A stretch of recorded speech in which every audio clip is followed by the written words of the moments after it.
কৃষ্ণনগর লোকসভা কেন্দ্র বিরোধী শিবিরে বড়সড় ভাঙন বিজেপির। কংগ্রেস সিপিএম ছেড়ে তৃণমূলে যোগদান করেন। করিমপুর ২ নম্বর ব্লক যুব তৃণমূল কংগ্রেসের কার্যালয় তাদের হাতে দলীয় পতাকা তুলে দিলেন কৃষ্ণনগর উত্তর সাংগঠনিক সভাপতি তথা কৃষ্ণনগর লোকসভা কেন্দ্রের তৃণমূল কংগ্রেসের প্রার্থী মহুয়া মৈত্র।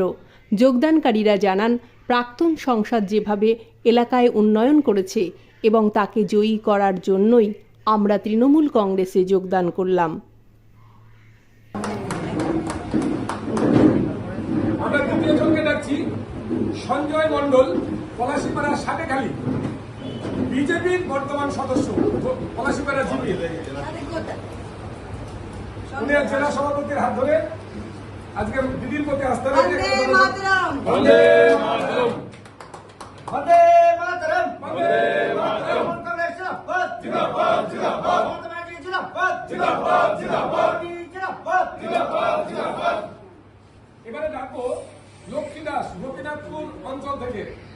উনি বিজেপির পঞ্চায়েত সমিতির প্রাক্তন সদস্য, প্লাস হচ্ছে ৭৩ ব্লকের এসএইচজি গ্রুপের যে সিএসপি আছে আর সাংবাদিক এবং ব্যাংক লিঙ্কেজের দায়িত্বটা, সম্পূর্ণ দায়িত্বটা ওর ঘরে।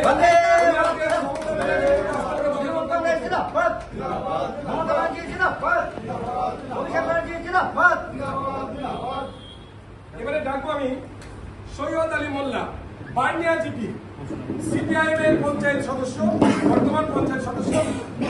উনি জেলা সভাপতির হাত ধরে আজকের এই যোগদান পর্বে আস্থা রেখে যোগদান করছেন। বন্দে মাতরম, বন্দে মাতরম, বন্দে মাতরম, বন্দে মাতরম, তৃণমূল কংগ্রেস জিন্দাবাদ, তৃণমূল কংগ্রেস জিন্দাবাদ।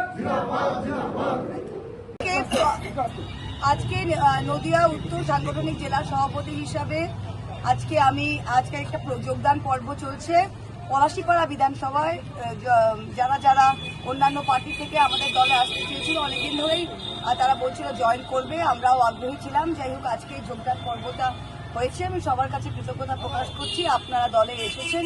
আগামী দিনে দল আরও শক্তিশালী হবে। আর যারা নতুন নবাগত তাদের এবং পুরাতন সবাইকে নিয়ে আমরা আগামী লোকসভা ভোটে ঝাঁপিয়ে পড়ব।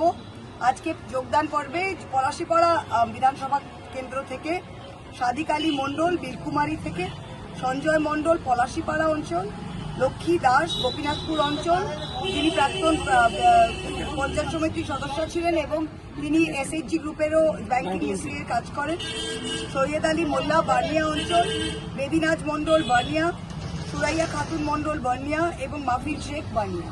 আশা করি সবার পরিশ্রমে আগামী দিন দল আরো ভালো জায়গায় যাবে।